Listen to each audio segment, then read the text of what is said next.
What is the most depraved thing one human being can do to another? What is the final frontier of evil, the line that, once crossed, separates man from monster? In the sweltering summer of 1996, police in Baltimore, Maryland, were about to find out. They were called to a desolate lot in a forgotten part of town, where a single-story trailer sat baking under the sun, surrounded by cracked pavement and defiant weeds. A foul, sweet stench of decay hung heavy in the air, a silent scream seeping from the very walls. But nothing could have prepared them for what they found inside. It wasn't just a crime scene, it was a charnel house, a personal slaughterhouse. On the floor, there were bones. Human bones. In the refrigerator, stacked neatly like leftovers, were plastic Tupperware containers filled with meat. More of the same filled the freezer. When the man who lived there, Joseph Roy Metheny, was confronted, he didn't run. He didn't fight. He didn't deny a single thing. At 6'1" and weighing 450 pounds, he was a mountain of a man, and as the officers led him away, he was smiling. Later, sitting calmly in the cold, sterile environment of an interrogation room, he looked the investigators dead in the eye and laid his soul bare. "I killed them," he said, his voice a low, even rumble. "I cut them up. And some of them, I ate." The story of Joseph Metheny is a descent into a hell of his own making, a journey into a mind so warped by rage and neglect that it found solace in the ultimate act of violation. His case forces us to confront the terrifying reality that sometimes, the most monstrous predators aren't hiding in the shadows, they're standing right in front of us, offering a friendly smile and a hot meal. Welcome to Cold Crime Cases. Today, we are peeling back the layers on one of the most disturbing and overlooked true crime stories in modern history. The details you are about to hear are graphic and unsettling, but they are essential to understanding the abyss of human cruelty. Before we delve into the darkness, we want to hear from you. Let us know in the comments where you're watching from tonight. And if you find yourself captivated by the shadows we explore, please take a moment to like this video and subscribe to our channel for more deep dives into cases that will chill you to the bone. Now, prepare yourselves. To understand how a man becomes a cannibal, a butcher of human beings, you have to rewind the tape to 1955. Joseph Roy Metheny was born into a world that seemed designed to break him. He grew up in the grit and grime of Essex, Maryland, in a home fractured by poverty and despair. His father, a man lost to the bottle, died in a fiery car crash when Joe was just 6 years old. His mother, left to raise 6 children alone, worked herself to the bone, juggling double shifts just to keep the lights flickering. Her absence, born of necessity, left a void. Joe and his siblings were left to fend for themselves, raising each other in a world that offered little comfort and even less supervision. It was in this crucible of neglect that the first cracks in his psyche began to appear. By his teenage years, he was no longer just a neglected child. He was a storm cloud of anger, withdrawn, sullen, and nursing a morbid fascination with violence. While his mother would later claim he was a smart, polite boy, those who knew him saw a different side. They saw the boy who tortured animals for sport, the teenager who sought out fights, the young man who laughed at horrors that made others recoil. At 18, searching for an escape or perhaps an outlet for his simmering aggression, he joined the army. In his later confessions, he would spin tales of serving in Vietnam, of seeing brutal combat, of developing a taste for heroin and a talent for killing. But military records tell a different story. Joseph Metheny never left the United States. The war he fought was entirely in his own mind, a phantom conflict that he brought home with him and that would never truly end. Once discharged, he spiraled. The drinking intensified, and he soon found a new, more destructive companion, crack cocaine. He drifted through life, a ghost in the machine of society, taking jobs as a trucker, a forklift driver, a laborer. To his coworkers, he was often seen as a gentle giant, strong, quiet, and a hard worker. But this was a carefully maintained facade. Behind it, he was living a feral existence, sleeping in abandoned factories, curling up under bridges, and when the sun went down, he would roam the streets, not as a man, but as a predator sizing up its prey. By 1994, it seemed as though he might have found a lifeline. He was living with a woman and they had a young son. For a moment, there was a glimmer of normalcy. But it was fleeting. One day, he returned to an empty home. No note, no warning, just a profound and suffocating silence. She had taken their child and vanished, likely fleeing the escalating chaos of his drug use and his explosive, violent rages. But in Metheny's twisted perception, this wasn't an act of self-preservation. It was the ultimate betrayal. He convinced himself that she had run off with another man, and this delusion began to curdle and fester within him, mutating into something far more sinister. It became a need for revenge, a scorched earth campaign not just against her, but against every woman who served as a reminder of his loss. One night, his mind ablaze with crack cocaine and a burning, homicidal rage, Metheny grabbed an axe and went hunting. He didn't have a specific target, only a type. He stormed into a homeless encampment beneath a bridge in South Baltimore, a place where his girlfriend had once gone to score drugs. He didn't find her. But he did find two other souls, two men asleep under tarps, invisible to the world.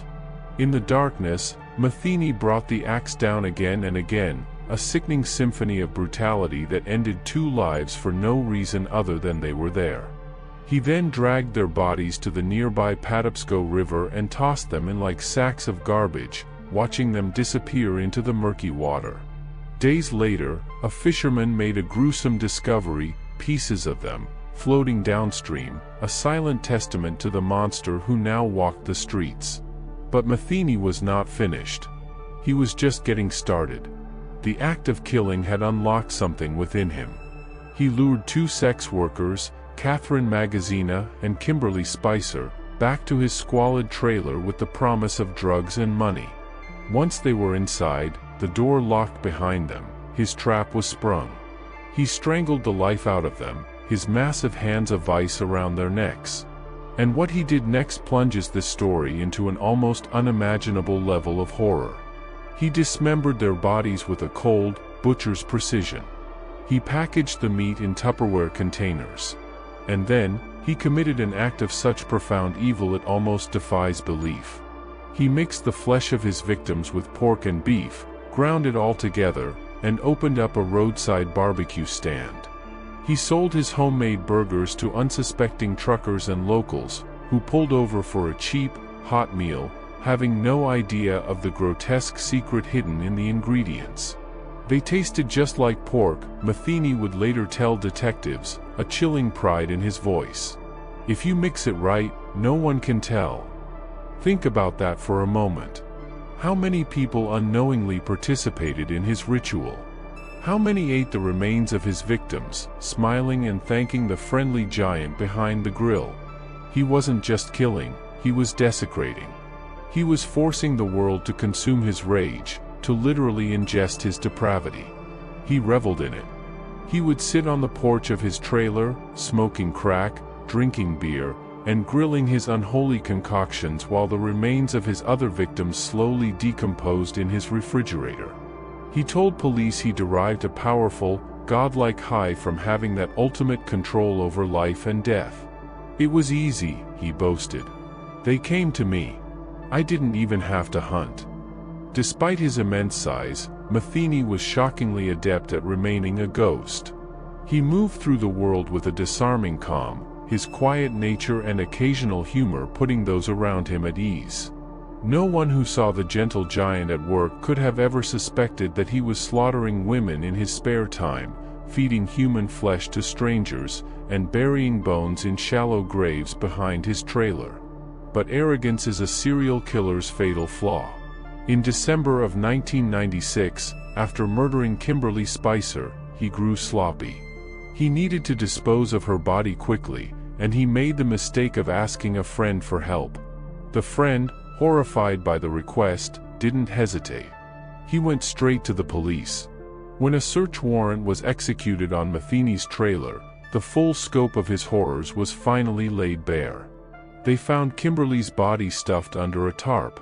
They found bloodstains, saws, knives, and the infamous containers of mystery meat. Once in custody, Metheny didn't just confess, he bragged. He treated his interrogation like a victory lap, calmly and methodically recounting at least 8 murders, though he hinted the real number was closer to 10, maybe more. He described dismembering some of his victims while they were still alive. He smiled through most of the questioning, a grotesque, self-satisfied grin.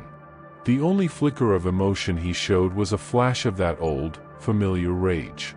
"The only thing I feel bad about," he seethed, "is that I didn't kill the bitch who took my son."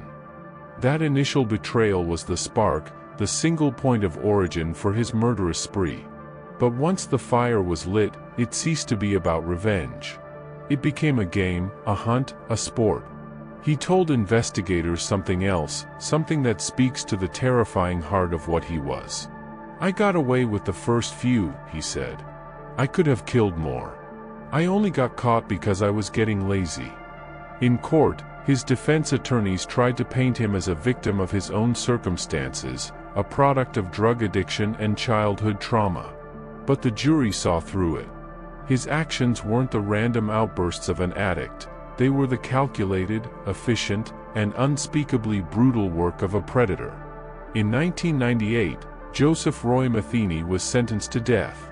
That sentence was later commuted to life without parole. He died in prison in 2017, at the age of 62, found dead in his cell. No signs of trauma, no struggle. He just slipped away in his sleep, a quiet end for a man whose life was a symphony of violence. To this day, the true number of his victims remains unknown. Some remains were never found, some names never revealed, their bodies dumped in rivers, lost in landfills, or even tossed in dumpsters behind fast food restaurants. If Joseph Metheny was a monster born of pure, explosive rage, a volcanic force of brutality, our next subject is something else entirely. He is a ghost. A phantom who hid his evil not behind brute force, but behind a disarming, terrifying silence. His story is a chilling reminder that the deadliest predators are often the ones you would never suspect. Imagine a perfect, sun-drenched California afternoon in 1977. In the quiet suburb of Redondo Beach, 17-year-old John LeMay casually told a neighbor he was heading off to visit a friend named Dave. He was in good spirits, a smile on his face as he stepped into the golden haze of the setting sun. It was the last time anyone saw him alive. A few days later, his life was discovered in pieces, his dismembered body found scattered across the desolate expanse of the Mojave Desert, zipped into black trash bags and discarded like household waste. There were no signs of a struggle, no history of trouble or crime. John was just a typical American teenager. The only clue police had was the single name he'd mentioned, Dave. That name led them to a modest, tidy home in Redondo Beach. When they knocked, the man who answered the door was the picture of normalcy. He was calm, soft-spoken, and immaculately neat. His name, he explained, wasn't Dave, it was Patrick Kearney. There was no blood under his fingernails, no strange smell in his home, nothing in his demeanor to raise the slightest suspicion. He was just a quiet, polite man in a tidy house. But behind that placid smile and those hollow eyes was one of the most prolific, methodical, and blood-chillingly efficient serial killers in American history. Patrick Wayne Kearney was born in East Texas in 1939, into a world where silence was a shield and problems were buried deep. From his earliest days, he was an outsider. He was sickly, painfully underweight, and awkward in a way that made him a natural target. His father was a strict, emotionally barren man, his mother, cold and distant. School was not a refuge, it was a daily torment. He was bullied relentlessly for his small stature and his quiet nature. But instead of fighting back, Patrick retreated inward. He constructed an elaborate fantasy world inside his own mind, a place where he was no longer the victim, but the one who held all the power. At first, his daydreams were simple revenge fantasies. He imagined his tormentors being humiliated, exposed, and shamed. But over time, as his isolation deepened, those fantasies began to warp and darken. He started to imagine them dead. Silent. Still. With each passing year, the details of these mental rehearsals became more vivid, more precise. By the time he was 13, death was no longer just an abstract concept, it was a morbid fascination. He pictured their final, gasping breaths, the absolute stillness of their bodies after the life had fled. These weren't fleeting, angry thoughts. They were rituals. He would replay them in his mind at night like a favorite film, refining the script, savoring the outcome. At some point in his troubled adolescence, a terrifying fusion occurred in his mind. The fantasy of death became inextricably linked with arousal. Power and violence became the ultimate aphrodisiacs. Killing was no longer just about revenge, it was about control, the ultimate expression of dominance. And through all of this, no one noticed. No one ever thought to ask what was going on behind the vacant eyes of the quiet boy in the corner. In his 20s, Kearney tried to live a normal life. He even married a woman, but the relationship quickly crumbled. After a stint in the Air Force, he met a man named David Hill. Hill was everything Kearney wasn't: handsome, confident, and effortlessly charming. They became partners, moving in together in California, and melting into the suburban landscape as just another quiet couple. Patrick secured a respectable job as an electronics engineer at Hughes Aircraft. He was punctual, polite, and utterly unremarkable. But beneath this veneer of ordinary life, a dark and insatiable hunger was growing. In 1962, he acted on it for the first time. He picked up a teenage hitchhiker on a lonely stretch of California road. The boy was just looking for a ride. Kearney smiled, made small talk, and seemed perfectly harmless.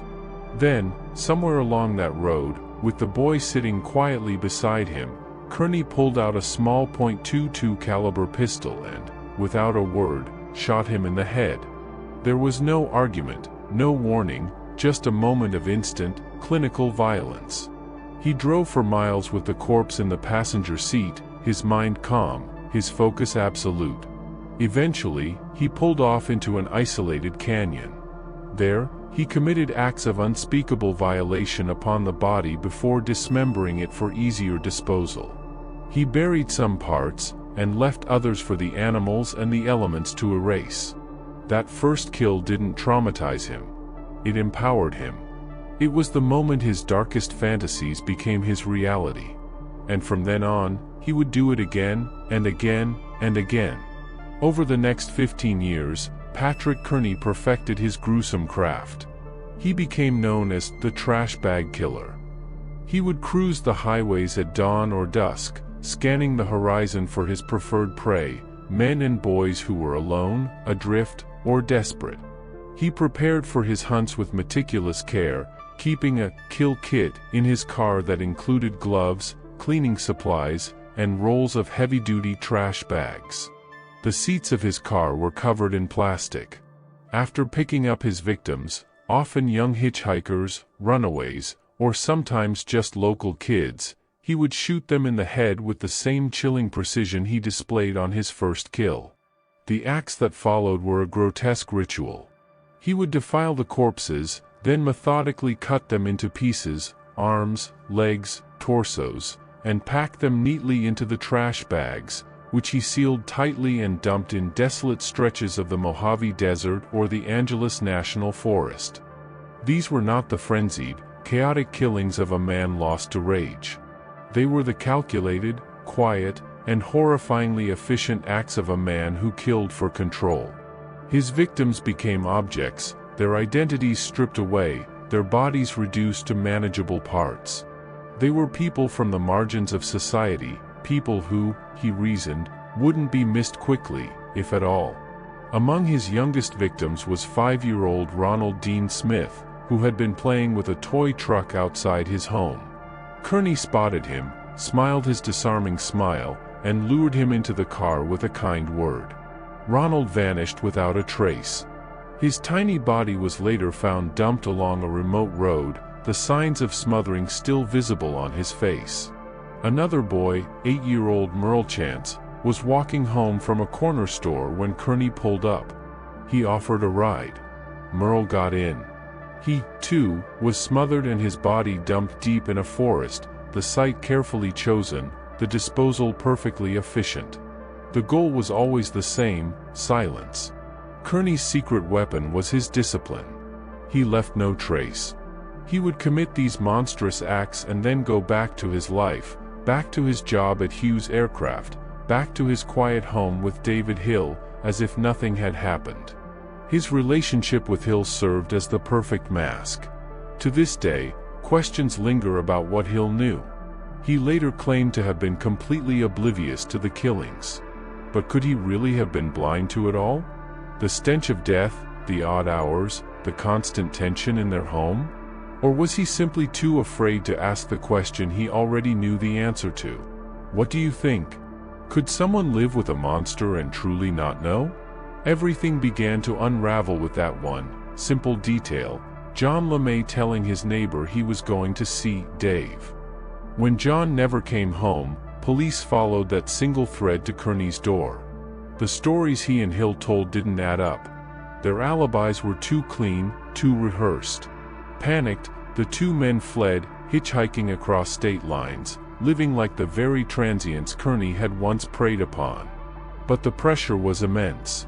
Their faces were in the news. Families were begging for answers.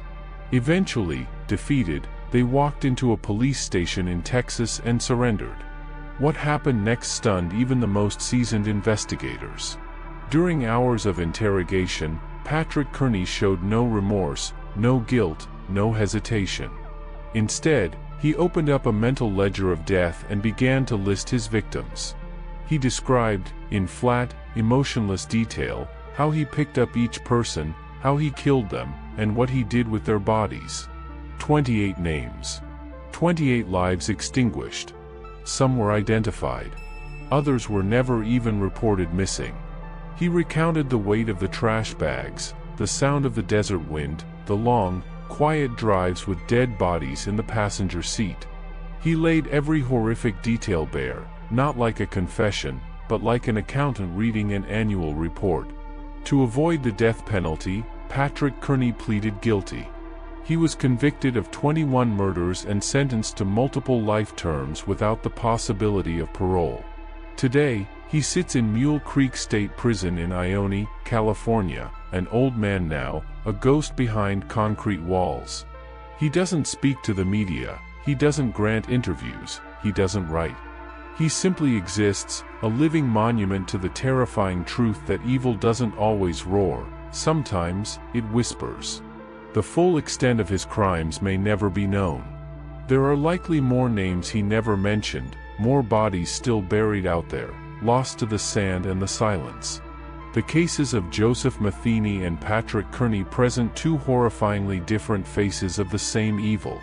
One, a volcano of rage. The other, a silent, creeping frost. Their stories remind us that the capacity for darkness is a chilling part of the human condition. Thank you for joining us on this journey into the abyss. If this deep dive into the darkest corners of the human mind held your attention, please show your support by liking this video, subscribing to Cold Crime Cases, and hitting the notification bell so you never miss a case. Share your thoughts on these terrifying stories in the comments below. We look forward to seeing you in the next one.